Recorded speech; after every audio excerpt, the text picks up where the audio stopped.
Welcome to our Voices of Africa podcast, brought to you by Africa Practice, a strategic advisory firm supplying insights and advocacy solutions to corporations, investors, governments, and foundations in Africa. In a world with complex and interdependent challenges, we take the guesswork out of business engagement. We enable our clients to see more clearly in order to drive sustainable and equitable development.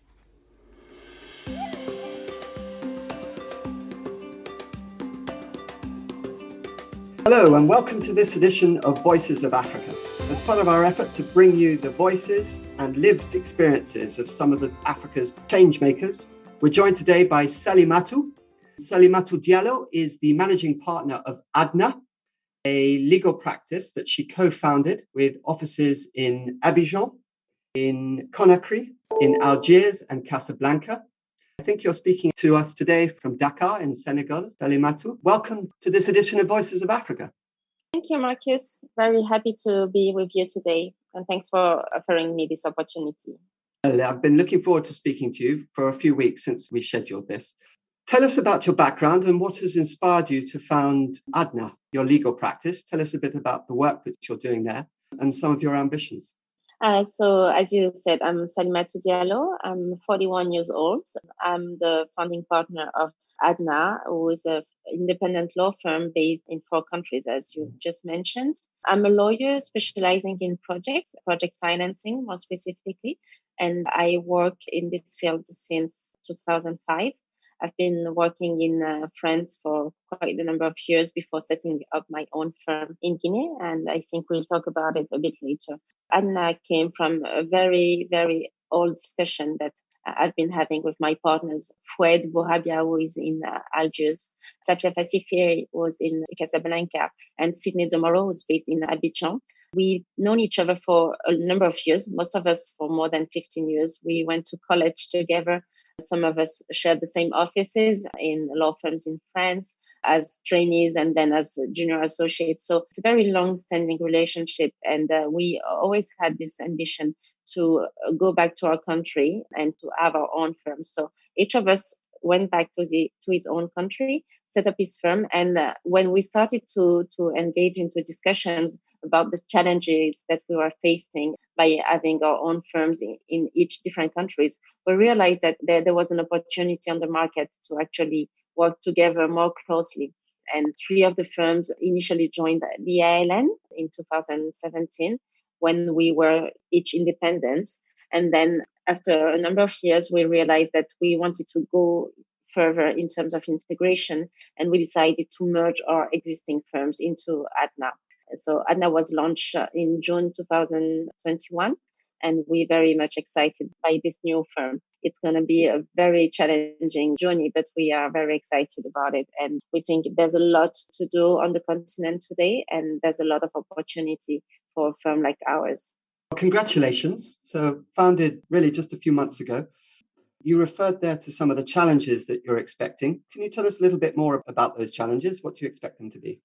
I think it's going to be challenging in the sense that we are based in different countries to begin with. So in terms of geographics, we have to work as one firm while being based in different countries. So that's one of the key challenges. But I think, the IT will definitely help us to overcome this type of challenges. We are at the moment building our IT system to have everything common, and we are working on it very heavily at the moment. It's very important for us to have a very strong IT system in place to be able to service our clients and to service our collaborators, to our associates who are working with us. It's important for them to have the feeling that they are indeed part of the same firm, whether they are based in Algiers or in Abidjan.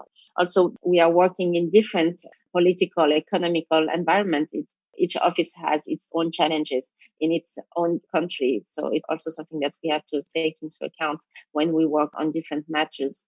We are used to work across the borders. It's transactional works that we do most of the time. So cross-border financing, cross-border M&A, it's always important to take the different cultures into account when you're working across the borders. The other challenges that I see is the fact that each of us had its own firm. So it's exactly the same thing. When you get married, at some point you have to give away a part of your sovereignty over your own kingdom. So each of us had to do that and to go through this process. We've been taking a lot of habits throughout the years by having our own firms, and now we need to take the advice of others and to take into account the common interest of the firm. Well, thank you for that overview. You mentioned that your work is primarily in project finance and project development. Can you tell us a little bit about the current state of the market, the sort of projects that you're working on in Guinea, and the demand for your services? So we are working primarily for financing. So we work a lot with DFIs who are financing projects in Guinea and in the Wada region in particular. We also advise a number of mining companies on large scale mining projects in the country. We working on one of the major mining project in the country, and it's going to be a very, very long-term project. I think it's interesting to have the dual capacity to work both on the sponsor side and also on the lender side, because it gives you a good understanding of the different constraints and the expectations that you have on each side of the table. And I think it's something that we specifically take into account when we're working from one side or the other. And it's also interesting to work with government in this type of project, because they always play a key role in this project, whether in the energy, when we're working on solar power projects, or in the mining and industry.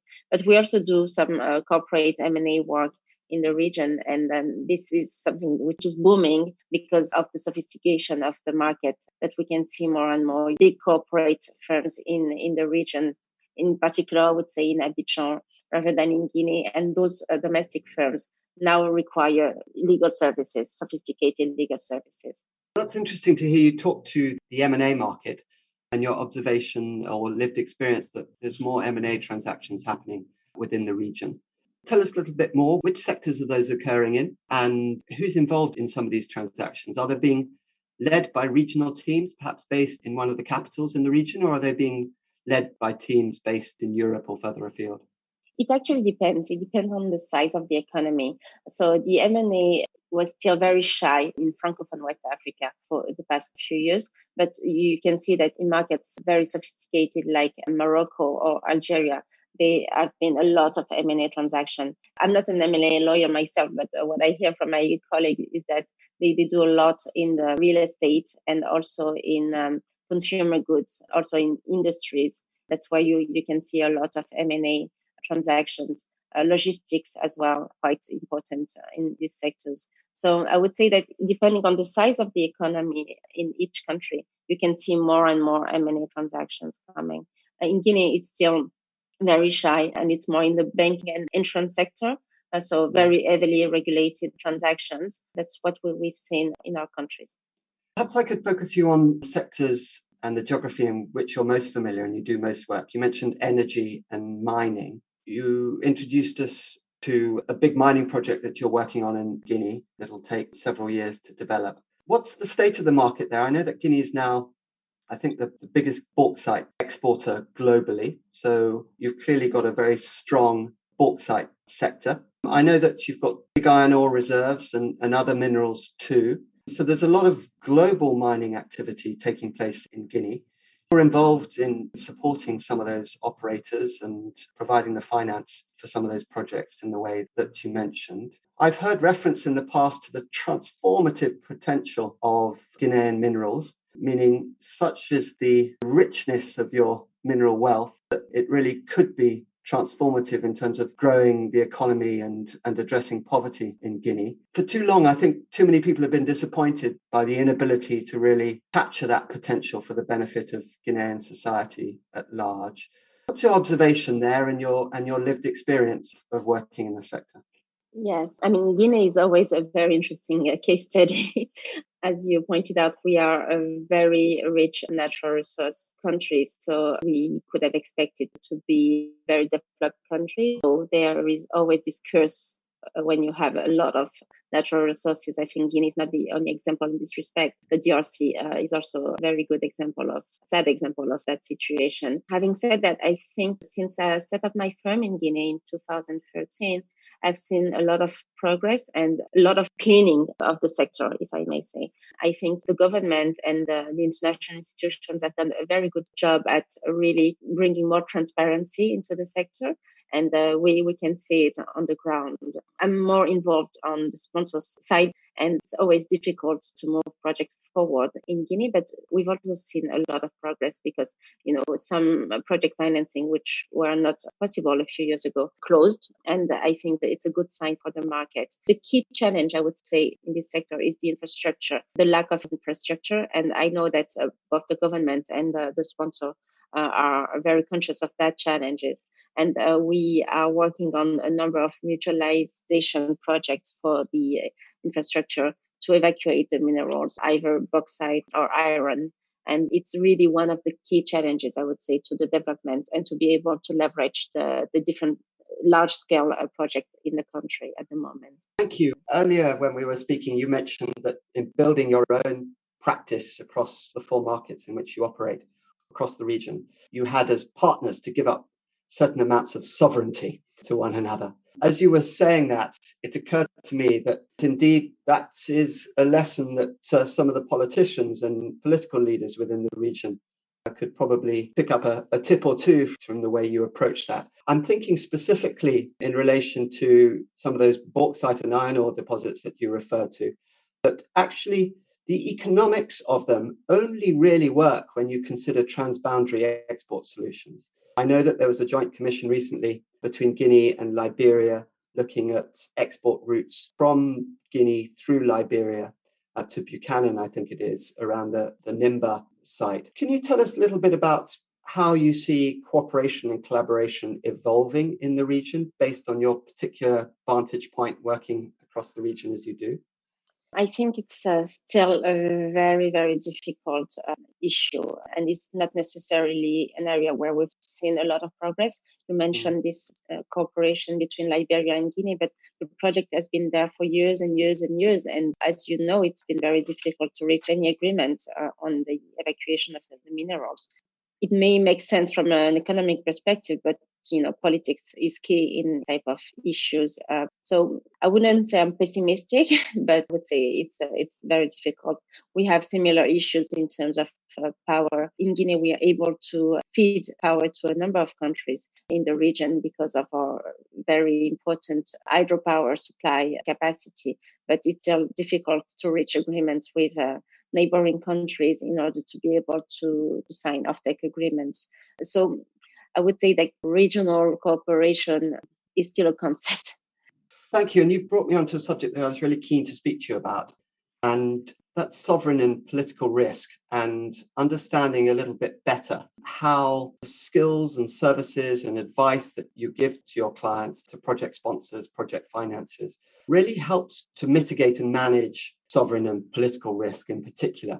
The sectors that you work in, mining and energy, in the way that you've just described, are really reliant on political goodwill, a clean and transparent regulatory environment, and predictable. How is it that the instruments that you have at your disposal are directly applicable and relevant to sponsors and developers who are looking to manage some of those risks?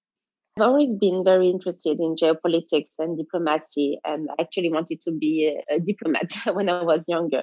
I incidentally fell into law, but I wanted to be a diplomat when I started my legal studies. So I'm lucky to have found a legal field in which we have to take these elements into account, where the political context is very important more than in any other legal field. There are a number of legal tools that we can use in these areas, such as, for example, stabilization provisions, which allow you to freeze the legal and regulatory regime on a certain date when you negotiate a very large scale project, whether in the oil and gas sector or in the mining sector. But even in that context, the policy may still be open to challenge. And we have seen a number of revisitation projects in the region, not only in Guinea, but the government wants to put all the agreements on the table with foreign investors, and you have to renegotiate. You really do not have any choice.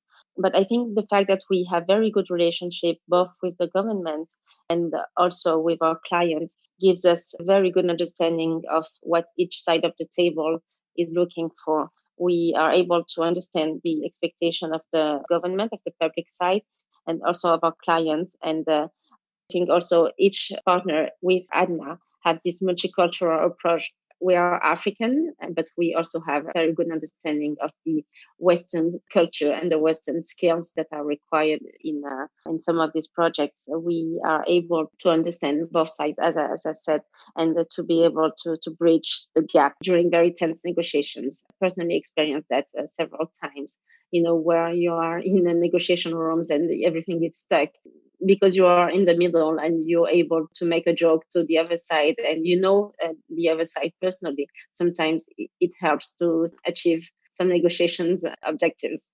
Oh, interesting. I wonder if you'd be happy to share any other anecdotes or insights. You referenced humor there, bringing some humor into the discussion and the importance of really understanding your interlocutors and knowing them well. Are there any other tips that you give to your clients or that you bring to negotiations and mediations? Yes, I think what is really key is that people trust you, both sides of the tables. If only one of the party has trust in you, then it's going to be difficult. But if both parties involved trust you, then I think you can play a key role in negotiating because they will come to you even if you're not on their side for advice or to give you some, off the record tip. And this happened to me a lot when we were negotiating a big project financing. I had some, information from the government side because I knew them very well, and it was also very important for me to be able to convey some messages to my clients. So I've always felt, in between different cultures. I think being raised in different countries and I think had this international exposure very young in my life, and I think it's a skill that I apply every day in my work. Interesting. And a custodian of trust, an intermediary between, as you phrased it, the Western multinational companies who dominate in the mining sector specifically and the national government. Do you find yourselves working at a localized level as well with provincial governments or counties and administrations at the localized level, or it's restricted for the most part to the national level? No, we are also involved with administration because we help companies to get the permits and authorization they need in order to build a project on the ground. So we have a very good relationship as well with the local community. Sometimes we are involved in negotiations with one-stop shop in Guinea who helps companies to apply for those permits and authorizations. So it's also quite interesting to be able to have this perspective. Can I ask you if the same philosophy that you apply to your work in Conakry and in Guinea is relevant also for your other partners? Are they politically astute and plugged in with the political classes and understanding some of the ambitions of the political classes and what my team would refer to as political economy motivations? Is that a core part of your value proposition to your corporate client base and financiers? Yes, definitely. I think it's something that we share across ADNA. And in Abidjan, you would find exactly the same type of expertise and exposures. Likewise, in Morocco, I was speaking to my partner in Morocco very recently about that. And she was insisting on the fact that, it really helps to be able to pick up the phone sometimes to get deals through. And I would certainly think that Algeria is the same, even though it's a bigger economy. So I would say they are more corporate than us. So yeah, I think across ADNA, it's something that we value. But at the same time, it's very important for us to remain independent. So we very rarely work on the public side. We are known for work for private companies most of the time because of conflict of interest, obviously. And we are very, very careful about that. For us, it's very important to have a clear policy of conflicts. It's very important for our clients. And it's very important for our ethics. ADNA has only been in existence for a few months. I know you were practicing before in Conakry. As you grow your practice, how are you planning to impart some of those skills that you've gained working internationally into a new complement of staff that you recruit and grow? Do you have a specific plan in that regard, or do you hope that it happens through osmosis, through exposure to you and experience working alongside you? Talent is very, very important when you're building a firm. And we always pay a lot of attention at the profile that we recruit in each office. It's very difficult to find the right talent, I have to say, because of the various skills that we require. We require people who are bilingual because we need to be able to work both in English and in French in our transactions. and most of our clients are English speakers. But also, as I said, we are very focused on finding people who have the right mindset, because we are not a typical law firm. We are an entrepreneurial law firm, and we are looking for talents who have and who share this mindset. For us, when they come and join us, they are going to build the firm with us, and they are going to be a very important element of this journey. Thank you, Salimatou. I'm going to ask you a couple of questions, if I may now, about your experience in moving back to Conakry, having grown up and practiced law abroad in Europe and I think the States as well, if I'm correct. You decided it was always your ambition to move back to Conakry to found a practice and work from there. Has the experience lived up to your expectation? That's my first question. And I suppose specifically, I'm interested to know whether being a female, a lady who founded a business, whether you feel there are any prejudices that you face in having set up your business and operating in the way that you do. I'm just interested to know how that experience has panned out against perhaps expectations you might have had.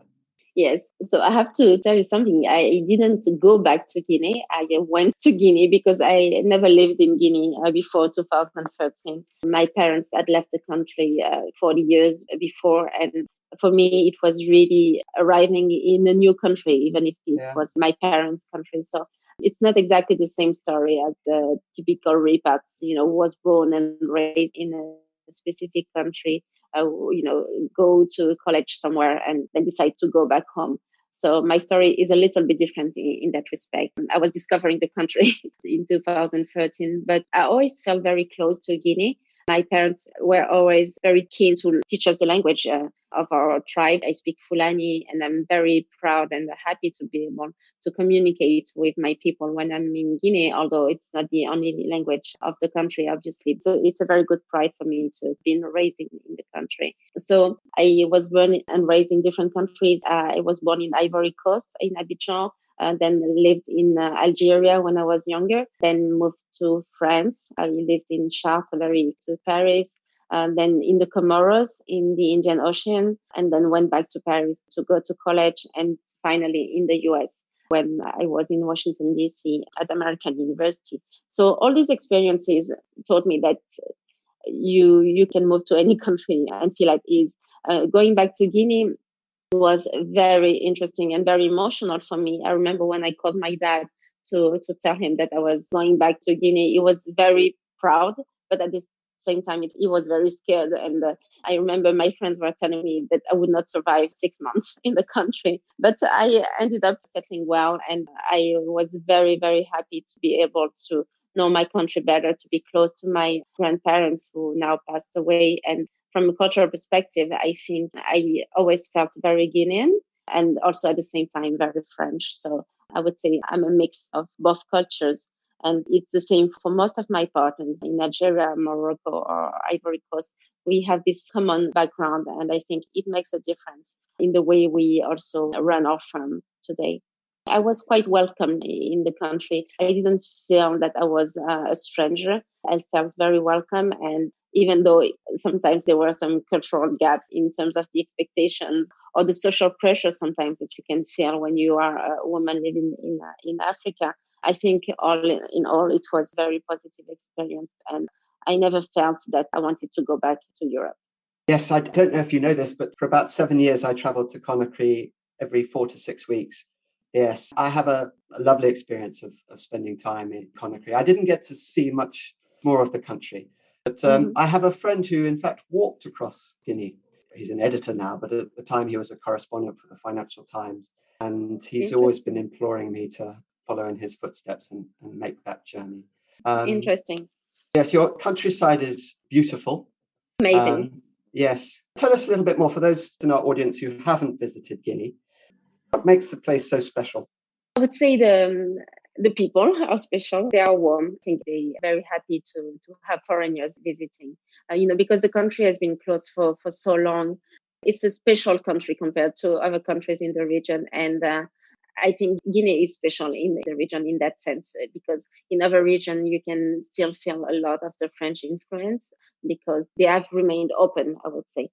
Guinea has this political history when Sékou Touré actually wanted its independence and the freedom for the country before the other countries in the region. So we always have this special hat in the region, and we are known for that. The country is beautiful inside. Countryside is very different. You can find very different landscapes in the four natural regions of the country, and it's a very green country. It's very often compared to Switzerland. So Guinea is often called the African Switzerland because it's very green. You find a lot of lakes, a lot of waterfalls. The only downside is that we don't have a lot of infrastructure. The poor infrastructure makes it very difficult to travel across the country. And it's a shame, I think, because it's really a country worth visiting. You're working on that. Your project finance skills are being put to play to help build and grow Guinean infrastructure. So that must make you feel good, a purpose worth living. You mentioned earlier the changes that have been witnessed in Guinea over the last decade or so, improved transparency, better qualities of governance in the country.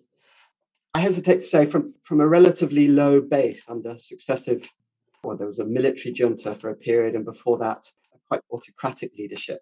Your observation about the quality of leadership in politics and business, I should say I have a slight slant here. At Africa Practice, we're supporting the World Economic Forum with their Leadership and Values Initiative. And so we're always keen to interrogate with people such as yourself the importance of values-based leadership and ethics for transforming societies. I'm interested to get an insight from you about your observation about how the quality of leadership perhaps has improved in Guinea and the difference that you see that making in Guinean society since you traveled to the country. How can I put that? It's our policy within ADNA not to comment on politics. Yeah. So we usually don't make any comments on government or politics in each country because we believe we need to remain very independent in that respect. Having said that, we also very believe that ethics is key, as you said, in transforming a country. And at the firm, we uphold those values very, very high. And it's something on which we are very strict. So when we're working on projects and project financing in particular, and even when we welcome new lawyers in our firms, we are very clear on those issues. And we have zero tolerance for corruption or the like. And it's something which is very important and certainly something for which our clients come to us also. Thank you. You mentioned finances and the work that you do in providing the project finance. I'd like to get a perspective from you on how the mix has changed. You mentioned at the outset that you do a lot of work with DFIs, but I'm wondering to what degree there's more appetite from commercial lenders to be involved in some of these big infrastructure projects that you're working on. Actually, the team of lenders is a mixed team. So it will certainly be led by one or two DFI, but you will always find a few commercial banks within the pool of lenders. And we've seen it even very recently. Actually, one of the latest financing that we closed wasn't led by a DFI.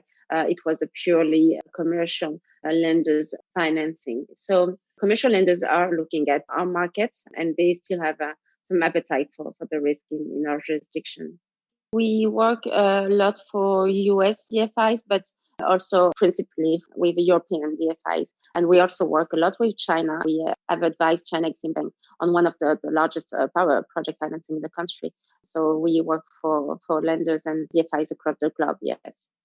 I'm so grateful to you for giving us perspective, not just on Guinea, but the sort of work that you're doing and the journey that you're on in having founded your own legal practice or co-founded your own legal practice, the work that you're doing also across the region.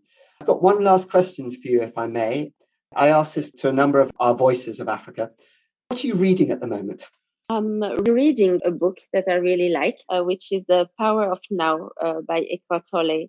I read it a few years ago and I recently felt like I wanted to read it again. I think spirituality is the key to a successful and happy life, both from a personal perspective and also professional perspective. And I think it gives you the keys to be very anchored in what you do. So I would definitely recommend that, The Power of Now by Eckhart Tolle. The Power of Now. Well, thank you, Salimatou. I'm so grateful to you for spending time with us. I wish you Doesn't sound like you need any good fortune, but I wish you strength and perseverance and lots of progress in your career and with ADNA. And may you be successful in bringing more finance to important infrastructure projects that you're working on in Guinea and across the region. Thank you for your time. Thanks a lot, Marcus. It was a pleasure speaking to you, and thanks for the team. Thank you for tuning into a Voices of Africa podcast this week. Voices of Africa is a forum where Africa's leading experts weigh in on cross-sectional topics affecting the continent.